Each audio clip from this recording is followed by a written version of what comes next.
This paper was presented at the JCT Traffic Signal Symposium 2025. Video coverage of this paper is provided by Highways News and sponsored by Mobius Networks, AGD, Smart Micro UK, TRL Software, Traffic Group Signals, AD Electronics, and Four-Way Consulting.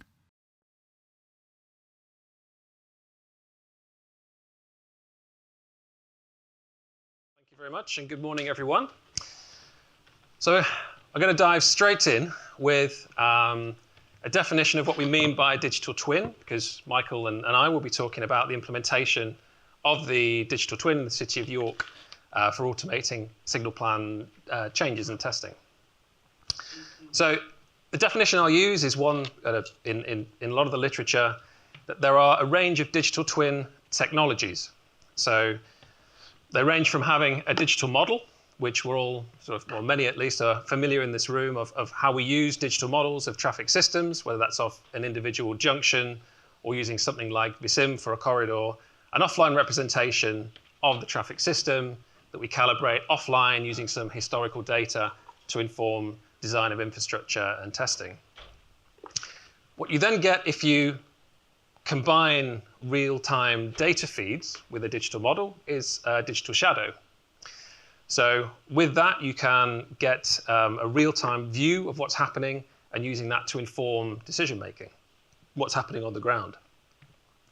If you then use a digital shadow to change things on the ground, to change the real world, and then feed the impact of that in terms of real-time data feeds back into the digital shadow, you get the kind of interaction between the model and the real world, and that's when we're into the realm of digital twins.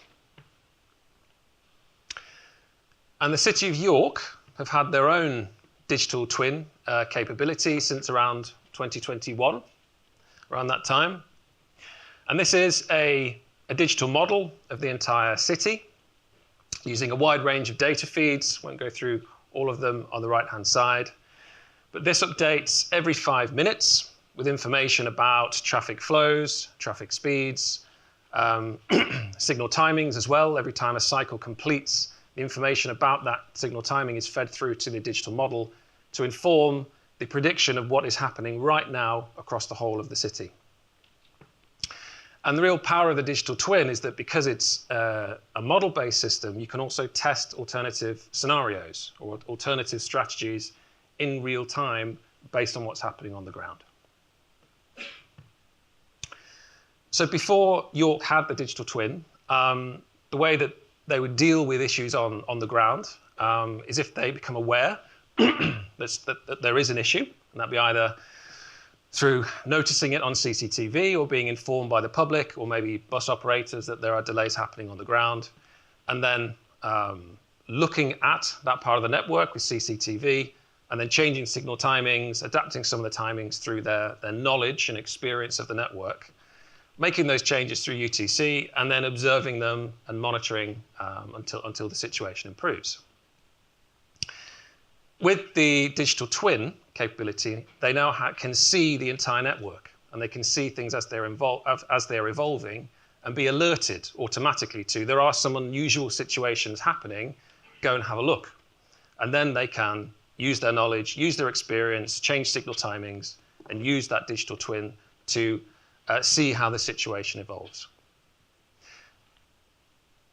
But they could actually do so much more with that digital twin capability that until we did this test, this pilot, wasn't really happening.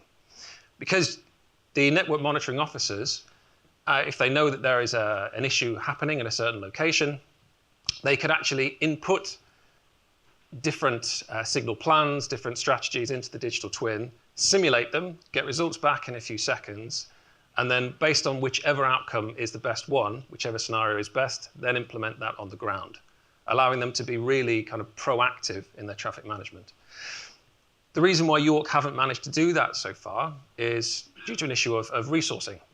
Like many of you, local authorities are kind of under-resourced, and to have another tool to integrate into business as usual is a challenge. So that's why Michael and I, we kind of got together last year and And we wanted to understand how can we bring that capability to the City of York. And essentially, we found out we have to try and remove the human from the loop. We have to get rid of that resourcing issue and automate this process. And that's what we've done.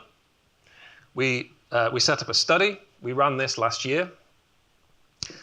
Essentially, these were the steps that we went through. The first thing we needed to do was to understand where in the city we wanted to run this test. We could run it anywhere because it's a citywide model, but we want to make sure it's a controlled environment. We can really look at the before and after impacts of this as well. If you know York, this is a key radial route in and out of the northwest side of the city. It's Clifton Road. So the intersection we're looking at is Clifton Road northbound, which is out of the city, Clifton Road southbound into the city, and then Water End, which is a kind of circulatory route that joins Clifton Road.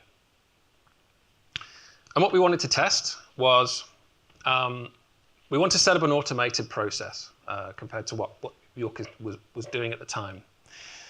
So we want the digital twin to monitor this location.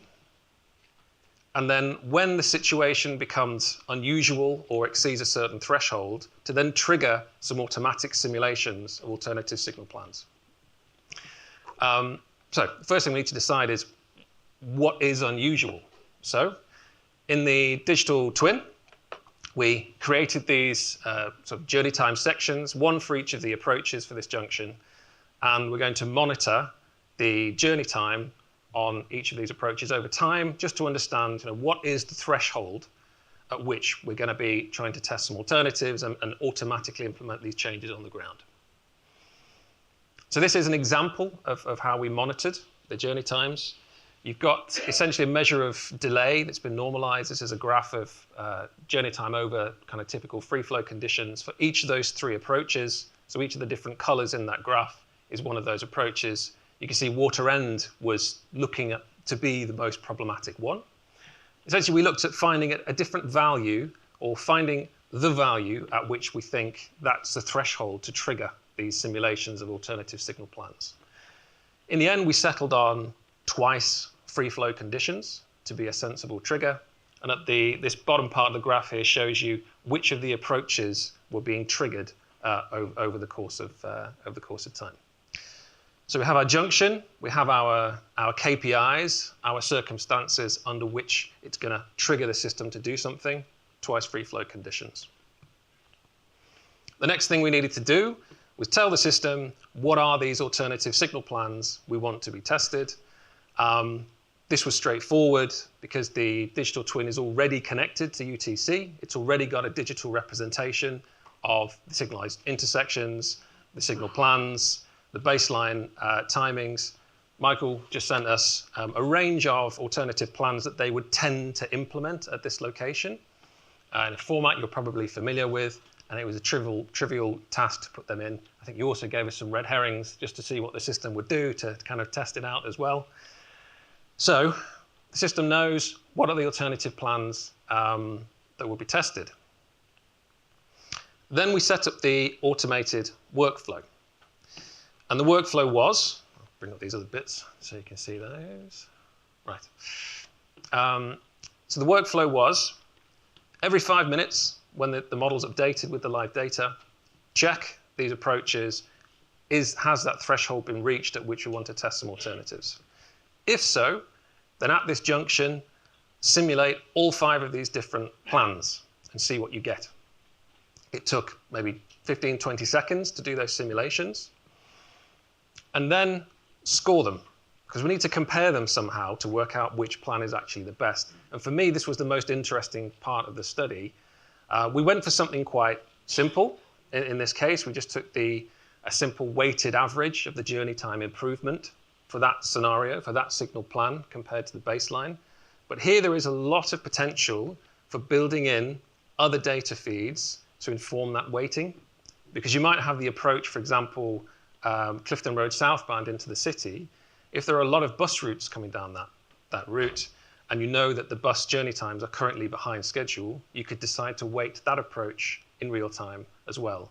Or you could feed in information about pedestrian detection or cyclist detection. There's a lot of potential here to tailor it and make this policy sensitive as well. In this case, we kept it fairly simple. So what this graph is showing is for 2 days in which the system was running. Each sort of vertical collection of these dots is when the system was triggered to run these 5 scenarios, these 5 alternative signal plans at this location. And then you've got the score. So the dot that is at the top of each collection of 5 dots is the best performing plan. And then you can sort of see at the top there, over the course of the day, the plan that got triggered. So the baseline situation is in York, is that there is sort of a timetable of fixed time VA, I think, at that location. So with this system, we're bringing in, and this whole study, by the way, took us 6 weeks to do, I think, from setup to run as well. We're able to very quickly bring in some adaptive capability to the City of York here. And you can see we're getting different plans being triggered at different times. An interesting finding as well is that sometimes the digital twin said, well, actually right now, all the plans you've given me, none of them are better than the current baseline plan.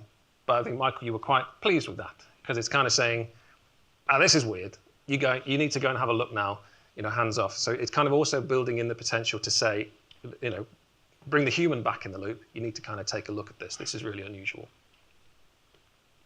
Okay. I have more detail in the paper. I have a few different slides on results, but to try and keep this brief, this is one set of results. Because there's a wealth of data available with the whole digital twin, we're able to kind of record for all of these KPIs, all of these approaches, what's the situation before, during, and after. So we could collect data with switch on and switch off and compare them.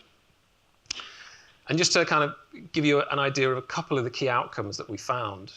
And we did this over 4 weeks for the switch on, switch off. This is, each column here is a different week that we ran the study. The first 2 weeks were a little odd in terms of not being totally neutral with school holidays. So I draw your attention to weeks 3 and 4. And then you've got each approach here. So Clifton Road northbound, this here is the week where the system was switched on. And then here is the week where the system was switched off. And we've overlaid the profile of delays for the whole week. So what you can see, and I find Clifton southbound particularly interesting, that it's more scattered when the system was switched off, which is suggesting to us that by having this more adaptive system, journey times are more reliable, they're more predictable, which kind of makes sense. And on Water End, where we knew there was a particular issue, the system was definitely responding by saying you should trigger these plans which have a slight preference towards weighting towards Water End, which we saw here, particularly in the interpeak, where when the system was in place, the journey times were improved. We crunched the numbers, of course, over the whole study, and with statistics, you can say kind of whatever you want, but we definitely got the feeling that there was a significant journey time improvement. I'm a mathematician by background. I wouldn't claim statistical robustness from 4 weeks of data. But this certainly looked really promising, and it's something that we've been talking about trying to roll out across. But anyway, Michael, what did you think? Hi guys, I'm Michael Banham. I'm CYC's asset manager. Michael has gone over loads of his time, so I'm going to try and be quick as possible. STEP has been a long-term project for us. We started in 2019, still running to date. The last time we were at JCT was in 2021, trying to talk about what we were looking to do. So I'm here to try and say what we have done. We're very proud that York's the first the first UK PTV Optima real-time model. So huge thanks to PTV for that. We wanted to get more data. We wanted to have a model we could use to improve traffic management for the city, and we believe we've achieved that. It's been revolutionary for our understanding of the network. We totally underestimated the amount of data we'd be able to get out and how that would be able to change our insight of the traffic through York. We misunderstood what we've got in terms of an evidence base. We kind of thought, yeah, we'll have real-time data. We didn't appreciate how that legacy data we'll be able to then use for understanding what is happening, what the changes in our network are, and how we can then optimize our traffic management. We were also able to provide this huge data source to support our decision makers as well. Being able to just turn and be able to get all the journey times through every corridor in York and be able to see the changes was a huge improvement to where we were before. And as Michael's presented, we really were able to see the art of the possible as we lead through the innovation of how we can change traffic signals and improve our operation.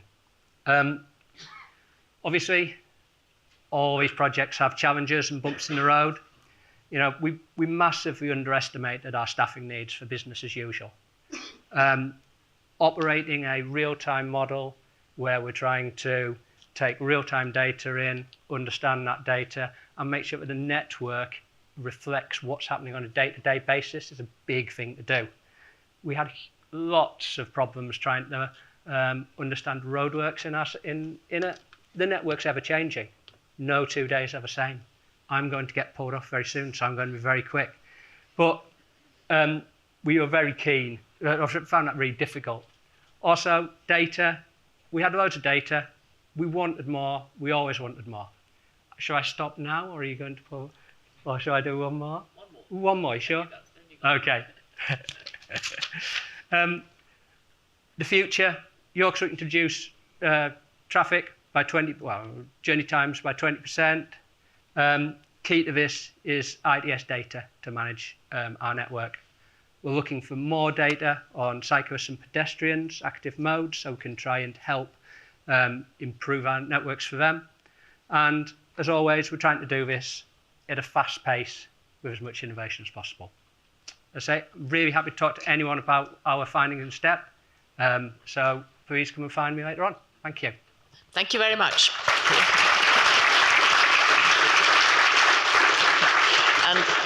And thank you for helping me do my job by telling off your overrunning colleague.